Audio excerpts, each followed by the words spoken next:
If you're looking for a country that is just a living, layered history book, a place where, you know, prehistoric shamanism sits almost literally under communist brutalism, you might think we're headed to Italy, maybe Egypt. The big names, yeah. Exactly. But our deep dive today is all about a country that is, I think, a secret powerhouse of ancient ruins and untouched nature. Bulgaria. It's a place that deserves so much more attention. You really can't discuss Bulgaria as just another Balkan nation. You know, We are talking about a unique crossroads that holds this staggering archaeological wealth, and a lot of it is still uncrowded, still accessible. that's our mission today, then. We are skipping the main squares, the crowded resorts. We are diving deep into experiences that are quintessentially Bulgarian. The authentic stuff. The really authentic, off-the-beaten-path gems. We're extracting those surprising facts and traveler tales that prove the extraordinary is like an everyday discovery there. And the key to it all is that blend of eras. You can stand on a 4,000-year-old Thracian altar, look across a valley at a medieval monastery, and know there's a Soviet monument crumbling just over the next peak. How and when do? That coexistence of completely distinct histories is what makes this so compelling. Okay, let's unpack this. Let's start where raw nature meets ancient ritual, quite literally, with one of the most stunning sites in the country, Prahudna Cave, or what do they call it? They call it the Eyes of God. Right. And it's a site that hits you instantly. You're deep in the Iskar Gorge. You enter this massive cavern, and you look up, and there are two enormous, almost perfectly symmetrical holes in the ceiling. The eyes. The eyes. They let the light stream through, creating these eerie, watchful eyes staring down from the rock. It's otherworldly. The scale is immense. I've seen pictures. And that light play, you can just imagine how that fed into its ritual history. It feels almost designed. How far back are we talking? We're talking far back. There's evidence of prehistoric habitation right there, within view of those eyes. I mean, the cave offers primal shelter, and when you add that spiritual atmosphere from the light... You can see why it would feel sacred. Exactly. But here's the wonderful contrast that you find all over Bulgaria.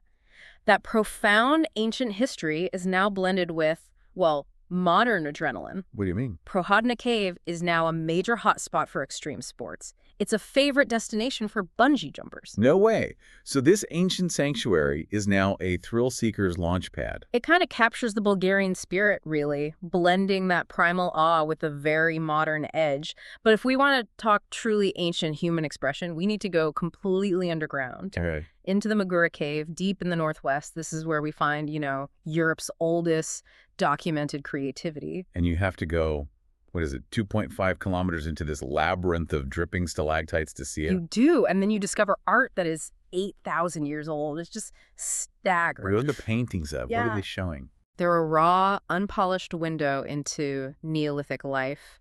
You see these detailed scenes of dancing shamans, ritual animals, crucial hunting moments, all in this red ochre. Wow. And what's fascinating is the artwork isn't just slapped on a wall, it's placed strategically on the formations.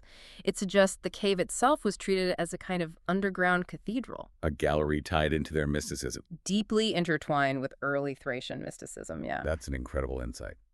Okay, let's move back above ground for something spectacular, but very different. The Belogratic Rocks. Oh, the Belogratic Rocks are a natural wonder. Just these towering red sandstone pillars, some reaching over 200 meters high. They're sculpted by wind and erosion into these impossible shapes. People see things in them, right? Like faces? They do. Travelers talk about seeing a mad king's profile or a weeping virgin in the stone. It's a completely otherworldly landscape. But the real insight here is how functional that geology became. These impossible formations, they actually surround and protect a massive Roman fortress called Callido. Exactly. The Romans didn't have to build huge external walls on three sides. Nature did the work for them. Nature provided the defense. They just leveraged those sheer cliffs. It's a military site where the landscape did most of the work. And it's shrouded in local lore to pirate hideouts, fairy tales. It feels like a natural Stonehenge that the Romans just decided to move into. This is where it gets really interesting for me. We're moving from rocks shaped by wind to the organized, sophisticated power of the ancient Thracians. Yeah. And their legacy. It's foundational to Bulgaria, right? It is, and the ultimate expression of that has to be Propericon, the so-called city of the gods. Okay, set the scene. Where is this? It's high up in the Rhodope Mountains. It's a 4,000-year-old Thracian cult center, built entirely on top of a high, rocky plateau. You see these massive megalithic altars, temples carved right into the rock. I read about channels for wine vessels, for rituals. Yes, channels for wine. It feels like raw archaeology just laid bare for you to walk through. What stands out to me is the mystery around what it actually was. I know it's linked to the myth of Orpheus, maybe even his birthplace. That's one of the big theories, yes. But there's this debate, right? Was it an astronomical observatory tracking the stars, or was it the great oracle site for the Thracian kings? And that's the beauty of it. It forces you as a visitor to weigh the evidence. Was it pure science or pure prophecy? What we know for sure is that immense power was centered here. This is where science, folklore, and spiritual reverence all met the sky. And if Perperikon was the public face of the Thracian cult, then the Seshtari Thracian tomb, that gives us a glimpse into the private wealth of their royalty. A very private, very wealthy glimpse. It's a 3rd century BC UNESCO site, and it was only discovered in 1982. So pretty recently. In archaeological terms, yes. And the discovery was huge because it showed us the absolute pinnacle of Thracian artistic sophistication. The burial chamber itself is this carved stone enigma. Guarded by those 10 female columns, the caryatids. The famous caryatids, yes, and they are unique. Why unique? I mean, we've seen caryatids in Greek architecture. Yeah. What makes the Seshtari version so special? It's the synthesis. It's the only known hybrid of pure Greek architectural styles, combined with Persian-like relief elements and deep local Thracian motifs all in one place. So what does that tell us? It tells us the Thracian ruling class wasn't isolated, not at all. Oh. They were powerful and cosmopolitan enough to synthesize major foreign influences into their own royal rituals. It points to extensive trade, cultural exchange, all while keeping their own distinct identity. That is a phenomenal insight from a single tomb. Okay, let's jump forward a couple of millennia. We're moving past the Romans, past the Byzantines, to the resilience of Bulgarian identity in the 18th and 19th centuries, the Bulgarian revival. This period is crucial. The revival was this powerful surge of national self-awareness, of cultural autonomy, and it happened mostly while Bulgaria was under Ottoman rule. So it was a conscious effort to preserve their language, their traditions. Their craftsmanship, everything. It's really the heartbeat of modern Bulgarian identity. And we can see that spirit alive and well at the Itar open-air ethnographic village. It's not just a museum, is it? It's living history. It's the ultimate sensory experience of that revival period. You step into Itar and you're just immediately immersed. It's full of original, functional, water-powered workshops. You hear the streams powering mills and grinders. And you can actually see the crafts being done. Yeah. I love that. Costumed artisans demonstrating pottery, weaving. Coppersmithing. Using Yeah. the original mechanisms, you're not just looking at a postcard. You're smelling fresh bread from the bakery. You're hearing the folk tunes of the era. It's incredible. And that profound cultural resilience, that's anchored physically by the Rilla Monastery, right? Yeah. Tucked away in the mountains. High in the Rilla Mountains, yes. This 10th century UNESCO gem, it really became a safe haven. A fortress-like spiritual heart for the nation that survived centuries of foreign rule. The architecture is just stunning, those severe high fortress walls. And then you go inside, and it's this riot of color. A complete riot of color. The wood-carved interiors, the extraordinary frescoes covering every inch of the archways. And they show everything from biblical scenes to pretty terrifying depictions of saints and martyrs. It's designed to be overwhelming, but in a powerful, awe-inspiring way. And the isolation of Rila was strategic. It wasn't just a religious center, it was a literal repository of Bulgarian culture and literacy during those centuries of occupation. So it was keeping the national identity alive. It's hard to overstate its importance. That deep, resilient spirituality stood the test of time, but then the 20th century arrives with its own dramatically different ideologies. We have to talk about the transition from serene Orthodox art to the harsh reality of the communist era. A very jarring transition. Which brings us to the ultimate piece of ideological ruin, the abandoned Vuzaludza monument. I mean, you couldn't find a more dramatic shift. You go from a mountain sanctuary to a mountain that was literally dynamited for a political statement. Right. Buzlica is one of the most striking visuals in all of Europe.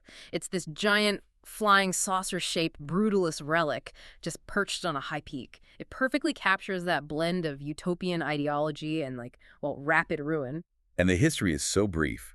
Built in 1981, as a shrine to the Communist Party, Hmm. and then abandoned just 8 years later in 1989, a shattered vision of utopia. And the decay inside is visceral. If you can see pictures of the interior, the massive dome, where mosaics of Lenin and Marx are just shattered, mixed with graffiti, the wind and snow get in, it embodies a post-apocalyptic film set, a potent marker of a system's abrupt collapse. It's like history moving so fast that monuments become instant ruins. Okay, let's move from that heavy ideological history to two experiences that combine unique geology with some incredible sensory delights, starting with Bulgaria's smallest town, Melnik. Melnik has this arid, almost Mediterranean feel, but with a bizarre, otherworldly geological twist. The town is nestled against these massive, towering sand pyramid rock The formations. Melnik Sand Pyramids looks like something out of Arizona, not the Balkans. It really does, and this Yeah. geology is deeply tied to the local culture, specifically wine. Melnik is the heart of the Shiroka Melnishka wine country, famed for its incredibly robust indigenous red wines. A convergence of nature and A craft. spectacular one. You can sample these powerful reds from vines that are ancient, older than many French or Italian cellars, and what's really unique is how the local architecture works with the terrain. How so? Many of the Ottoman-era houses are built around underground wine cellars that are literally carved directly into the soft cliffs of those pyramid formations. The geology is the cellar. That's a perfect blend of utility and history. Yeah. Okay, finally, let's end our deep dive with maybe the most vibrant sensory experience Bulgaria offers. The Festival of the Rose Queen in Kazanlak. Oh, this is a must-see. Every June, this ritual takes place in the famed Valley of Roses. And this festival, it's the cultural peak of Bulgaria's 300-year rose monopoly. They produce the world's finest rose oil, the attar, from the Rosa Damascena. It's a huge global commodity. It must be a sensory explosion. What's the festival actually like? The entire valley transforms. Locals are harvesting these endless pink fields. The air is thick with the scent of the rose oil extraction. And the festival itself is centered on folk traditions, parades, traditional dances, and of course the crowning of a rose queen. It's just an unforgettable mix of agriculture, tradition, and this deep appreciation for a fragile, valuable resource. So we've taken you on a journey from, what, 8,000-year-old shamans and Orpheus's suspected birthplace, Through centuries of spiritual refuge. all the way up to the spectacular decay of a brutalist flying saucer. The takeaway here is pretty clear. Bulgaria rewards the curious with these incredible, deep experiences. And maybe most importantly, these treasures are generally affordable and uncrowded. That accessibility is critical. If you're planning a trip to investigate this history yourself, we'd suggest flying into Sofia or Plovdiv. And given how remote a lot of these sites are, Prepare-Con, Buzlidja, Magora rental car is pretty much essential for flexibility. And when's the best time to go? Shoulder season is ideal, May or September. You dodge the intense summer heat and you catch the best of the landscape. It really is a continent of history, condensed into one place. We've covered civilizations that rose and fell only to have entirely new, competing ideologies build right on top of them. And that is the provocative thought we'll leave you with, the thing that connects all these layers. The sheer chaotic volume of completely distinct eras of human history that coexist in Bulgaria. From Neolithic artists to Thracian kings, Orthodox monks, Communist Party builders, it forces you to consider the nature of history itself. How so? Well, when every single stone has served 5 completely different competing purposes across 4,000 years, what does that layered continuity reveal about the permanence or the impermanence of civilization? It's a profound question to think about long after you leave the Valley of Roses.